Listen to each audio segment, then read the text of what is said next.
అందరికీ నమస్కారం. ఇవాళ మనతో పాటు ప్రముఖ జ్యోతిష్య వాస్తు పండితులు బ్రహ్మశ్రీ డాక్టర్ నాయకంటి మల్లికార్జున శర్మ గారు ఉన్నారు. డిసెంబర్ మాసంలో ద్వాదశ రాశుల వారికి ఎలాంటి ఫలితాలు ఉండబోతున్నాయి, వాళ్ళ గ్రహస్థితి ఎలా ఉంది, గురుగారిని అడిగి తెలుసుకుందాం. గురుగారు నమస్కారం. నమస్కారం. గురుగారు, డిసెంబర్ మాసంలో ద్వాదశ రాశుల వారికి ఎలా ఉండబోతుంది, అందులో ముందుగా మేషరాశి వారికి ఎలాంటి ఫలితాలు ఉండబోతున్నాయి మాకు తెలియజేయండి. తప్పకుండా. ఓం శ్రీ గురుభ్యో నమః. డిసెంబర్ మాసంలో మనం గ్రహస్థితిని గమనించినట్లయితే ప్రధానంగా ముఖ్యంగా మీనంలో రాహు, కన్యలో కేతువు, కర్కాటకంలో కుజుడు, వృషభంలో గురువు యొక్క సంచారం, అలానే రవి బుధులు వృశ్చిక రాశిలో సంచారం చేయటం, రవి కూడా మళ్ళీ డిసెంబర్ 16వ తారీఖున ధనుస్సు రాశిలోకి సంచారం చేయటం, శుక్రుడు మకరంలోను, శని కుంభంలోను సంచారం చేస్తాడు. ఇది గ్రహస్థితి. ఈ డిసెంబర్ మాసంలో ఏ విధంగా ఉండబోతుంది మేషరాశి వాళ్ళకంటే, ముఖ్యంగా ద్వితీయ స్థానంలో గురువు యొక్క సంచారం వల్ల సుఫలితాలు జరిగే సూచనలు అనేవి ఎక్కువగా ఉన్నాయి.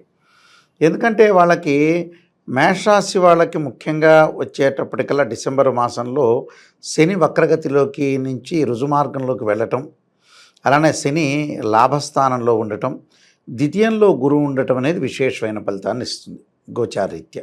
అంటే ఈ రెండు గ్రహాలు అద్భుతమైన రిజల్ట్స్ వచ్చే అవకాశాలు ఉన్నాయి. ముందుగా మనం గురువు యొక్క ఫలితాన్ని మనం చూసుకునేటట్లయితే, ద్వితీయ స్థానంలో గురువు యొక్క ఫలితం వల్ల ఉద్యోగపరంగా ఇబ్బందులు లేకుండా ఉండటం, ఉద్యోగపరంగా అనుకూలంగా ఉండటం. అంటే మనం ఏదైనా ఒక వృత్తి ఉద్యోగ వ్యాపార రంగాల్లో చేసే ప్రతి వాళ్ళు ఏదో వ్యాపారమో బిజినెస్ ఏదో చేయాల్సిందేగా. ఆ చేయటంలో ఏంటంటే ఉద్యోగపరంగా ఉండే విషయాల్లో మటుకు కొంత స్థానచలనం జరగటం ఒకటి, ప్రమోషన్లు రావటం ఒకటి, వాళ్ళు ఒక చోట నుంచి ఇంకో చోటకు ప్రయాణం చేయటం ఒకటి, స్థానభ్రంశం జరిగే అవకాశాలు ఎక్కువ ఉంటాయి. అలానే ఆర్థిక పరంగా లావాదేవీల విషయంలో కానీ, ట్రాన్సాక్షన్ విషయంలో కానీ చాలా బాగుంటుంది వాళ్ళకి. అంటే ఆర్థిక పరంగా వాళ్ళకి ఇంప్రూవ్మెంట్ అవుతారు. గతం కంటే కూడా రుణ బాధలు తగ్గుతాయి వాళ్ళకి. అలానే ఇచ్చిపుచ్చుకోవటాలు కానీ, లావాదేవీలు కానీ, ట్రాన్సాక్షన్స్ విషయంలో కానీ ఆర్థిక పరంగా ఉండే సమస్యలన్నీ కూడా తొలగిపోయి లాభాల బాటలో ఉండే అవకాశాలు ఎక్కువగా ఉంటాయి. కుటుంబ పరంగా కూడా ద్వితీయంలో గురువు ఉండటం వల్ల చిక్కులు తగ్గే అవకాశాలు ఉంటాయి. గతంలో ఏదైతే భార్యాభర్తలు ఇద్దరు కూడా అరుచుకుంటారో అలాంటి విధానాన్ని అంతా కూడా పక్కన పెట్టేసేసి ఒక మ్యూచువల్ అండర్స్టాండింగ్లోకి వచ్చి భార్యాభర్తలు ఇద్దరు కూడా అనుకూలంగా ఉండే అవకాశాలు ఎక్కువగా వస్తాయి ద్వితీయ స్థానంలో గురువు వల్ల. విద్యార్థులకు కూడా మేలు జరిగే అవకాశాలు బాగా ఎక్కువ ఉండటం ఒకటి, పరీక్షల్లో ఏకాగ్రత, విద్య యందు శ్రద్ధ వహించటం ఒకటి, పోటీ పరీక్షల్లో కూడా వాళ్ళకి అనుకూలంగా ఉండే అవకాశాలు ఎక్కువ ఉంటాయి. అంటే ద్వితీయ స్థానంలో గురువు యొక్క సంచారం వల్ల డిసెంబర్ మాసంలో చాలా అనుకూలమైన ఫలితాలు వస్తాయి. అంటే గురువు మంచివాడు అని అర్థం. First number 1 point. Second point దగ్గరికి మనం వచ్చేటట్టయితే, లాభస్థానంలో శని ఉన్నాడు. అంటే లాభస్థానంలో శని ఉండటం వల్ల ఏంది, అది వక్రగతి పోయి రుజుమార్గంలో వచ్చాడంటే లాభంలో శని ఉంటే అనుకున్న పనులన్నీ కూడా ఆలస్యం లేకుండా, పెండింగ్లో ఉన్న పనులన్నీ కూడా ఆలస్యం లేకుండా వాళ్ళకు అనుకూలంగా జరిగే అవకాశాలు ఎక్కువగా ఉంటాయి.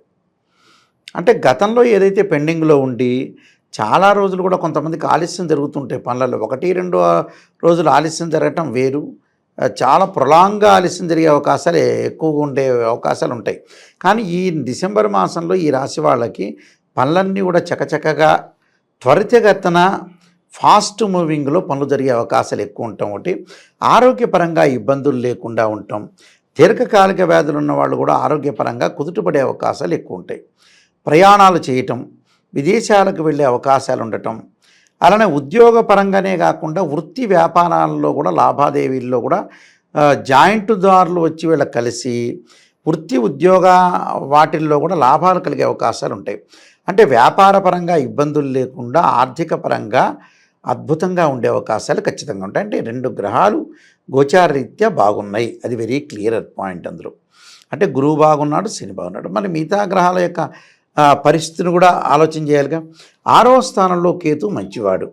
6వ స్థానంలో కేతు మంచివాడటం వల్ల జ్ఞానం కలుగుతుంది, శత్రువులు ఎవరో మిత్రులు ఎవరో తెలుసుకుంటారు.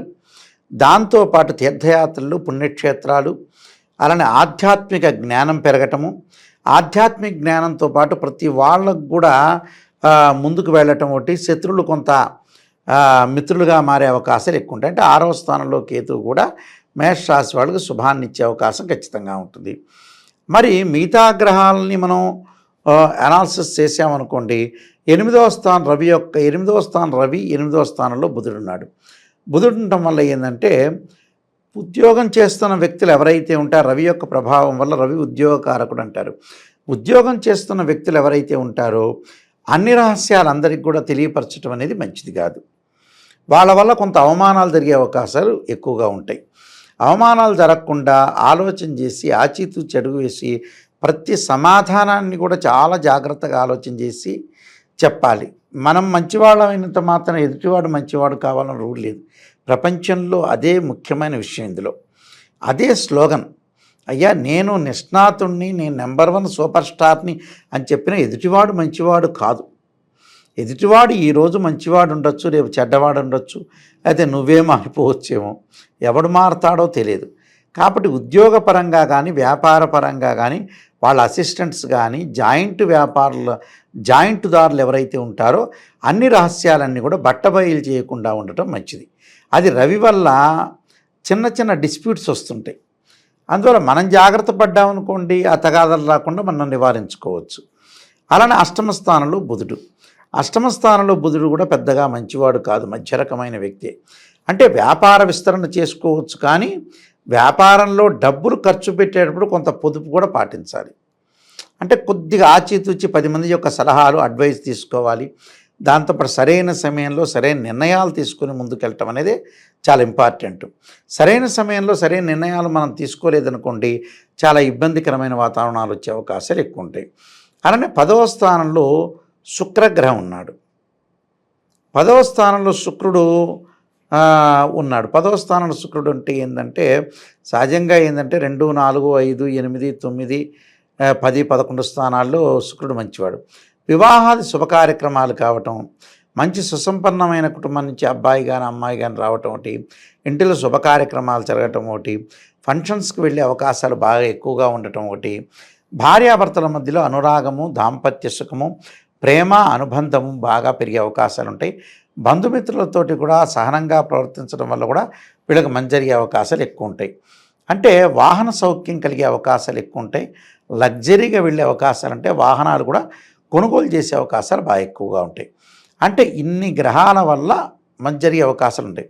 12వ స్థానం రాహు ఉండటం వల్ల విదేశాలకు వెళ్ళాలనుకుంటారు, కానీ కొంత ఆలస్యం జరిగే అవకాశాలు ఎక్కువగా ఉంటాయి.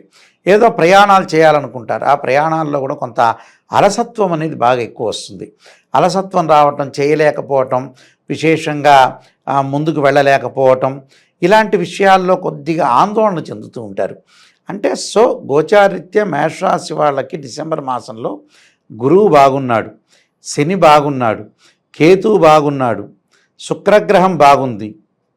అంటే ఈ ఏదైతే నేను చెప్పిన గురువు కానీ, శని కానీ, శుక్రుడు కానీ, కేతు కానీ, ఈ 4 గ్రహాలు బాగున్నారు. అయితే మిగతా రవి బుధులు అనేవాళ్ళు కొంత అనుకూలంగా లేకపోవటం, రాహు అనుకూలంగా లేకపోవటం జరిగింది. అలానే కుజుడు కుజస్తబ్బర అనేది జరిగింది కర్కాటక రాశిలో.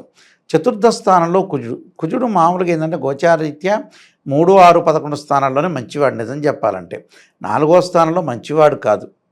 అంటే మన రాశిఫలాలు మనం తీసుకునే వ్యక్తులు ఎవరైనా సరే నెగిటివ్ పాజిటివ్ రెండూ తీసుకోవాలి. కేవలం పొగిడేటట్టయితే ఎందుకు రాశిఫలాలు వింటాం? వాస్తవేనా?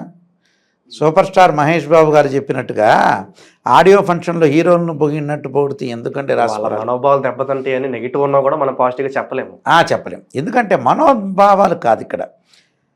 ఒకటి మనకంట మనోభావాలు కాకుండా మనం ఒక రోడ్డు మీద వెళ్తుంటాం, ఆ రోడ్డు మీద ముళ్ళున్నాయని చెప్తే ఆ రోడ్డు కాకపోతే ఇంకో రోడ్డు వెళ్తాడు. మనం సేవ్ చేయాలి ఆ మనుషుల్ని. అబద్ధాలు చెప్పడం ఎందుకు దండగా? అందువల్లనే గోచారీత్యా ఫార్ములాస్ చెప్తున్న వాళ్ళకి ఈ స్థానాల్లో ఉంటే మంచివాడని నిజాన్ని తెలుసుకోవాలి. నిజం తెలుసుకోలేకపోతే రాశిఫలాలు చూడటం దండగా. 4వ స్థానంలో కుజుడున్నాడు. 4వ స్థానం యొక్క ప్రభావం ఏమిటి అంటే వాహనాల మీద వెళ్ళేటప్పుడు ఇబ్బందికరమైన వాతావరణాలు వచ్చే అవకాశం ఉంటుంది. అతి వేగం అనేది పనికిరాదు. కుజుడు భూ సంబంధమైన వ్యవహారాలకు సంబంధించిన వాడు. భూమి సంబంధించిన విషయాల్లో కానీ, పొలాలు కానీ, ఇళ్ళు కానీ, స్థలాలు కానీ కొనుగోలు చేసేటప్పుడు లింక్ డాక్యుమెంట్స్ కానీ, అలానే ఏదైతే డబ్బులు సంబంధించిన లావాదేవీల విషయంలో వాళ్ళతో మాట్లాడేటప్పుడు విషయంలో కొంత జాగ్రత్తగా ఉండాలి. ఎవరిని కూడా తొందరపడి భూ సంబంధమైన వ్యవహారాలు కానీ, కెమికల్ కంపెనీలు కానీ, మెడికల్ ల్యాబొరేటరీస్ కానీ వీళ్ళందరూ కూడా కొద్దిగా జాగ్రత్త వహించాల్సిన అవసరం అనేది ఉంటుంది. అలాంటి చతుర్థ స్థానం తల్లికి సంబంధించిన స్థానం. తల్లి యొక్క ఆరోగ్యాన్ని కూడా జాగ్రత్తగా చూసుకోవాలి. వాహనాల మీద వెళ్ళేటప్పుడు, వాహనం కొనుగోలు చేసేటప్పుడు కూడా అన్ని పేపర్స్ కానీ, డాక్యుమెంట్స్ కానీ చూసుకోవాలి. కోర్టు సమస్యలు పోలీస్ స్టేషన్కి వెళ్లకుండా చూసుకోవడం మంచిది. అన్నదమ్ముల మధ్యలో కుజుడు అన్నదమ్ముల విషయాన్ని తెలిపేవాడు కుజుడు. కాబట్టి కుజుడు అన్నదమ్ముల మధ్యలో పరస్పర విభేదాలు లేకుండా ఏదో 10 నిమిషాలు తమ్ముడు తిట్టినంత మాత్రాన అన్నకు ఒరిగేది లేదు, అన్న తిట్టినంత మాత్రాన తమ్ముడికి పోయేది లేదు. రాజకీయ నాయకులు తిట్టుకోవట్లేదా ఏంది, సాయంత్రంగా కలుసుకోవట్లేదా, రక్త సంబంధం కలుసుకుంటే తప్పేం లేదు. అందువల్ల కొన్ని వీళ్ళు ఏ గ్రహాలు బాగలేదంటే రాహు బాల, కుజుడు బాల, రవి బాల, బుధుడు బాగల. అంటే ఈ గ్రహాల యొక్క దోష పరిహారం చేసుకొని ముందుకెళ్ళటం మంచిది. మరికొన్ని మనం పరిహారాలు చేసుకొని ముందుకెళ్తే మంచి జరిగే అవకాశం ఖచ్చితంగా ఉంటుంది. గురుగారు, మరి ఈ మాసంలో మేషరాశి వారు ఎటువంటి పరిహారాలు చేసుకుంటే మంచి ఫలితాలు పొందే అవకాశం ఉందంటారు? సూర్యుడి యొక్క దోషం పోవటానికి సూర్య నమస్కారం ఒకటి, ఆదిత్యాయ విద్మే సహస్రమూర్తాయ ధీమే తన్నో సూర్య ప్రచోదయాత్ అనే మంత్రాన్ని, కుజుడి యొక్క దోషం పోవటానికి మంగళవారం రోజున సుబ్రహ్మణ్య స్వామి యొక్క ప్రదర్శనాలు, బుధుడి యొక్క దోషం పోవటానికి ఓ నమో నారాయణాయ నమః అనే మంత్రాన్ని, రాహు యొక్క దోషం పోవటానికి రాహుకాలంలో దీపం పెట్టడం చాలా మంచిది. ఈ గ్రహాలు బాగలేదు కాబట్టి ఈ గ్రహాల యొక్క దోష పరిహారం చేసుకొని నవగ్రహాల యొక్క ప్రదర్శన చేసుకుంటే చక్కని ఫలితాలు వచ్చే అవకాశం గ్యారెంటీగా ఉంటుంది. డిసెంబర్ మాసంలో మేషరాశి వారికి ఎలాంటి ఫలితాలు ఉంటాయి, అలా మీరు చేసుకోవాల్సిన పరిహారాలు మాకు తెలియజేసినందుకు ధన్యవాదాలు గురుగారు. నమస్కారం అండి.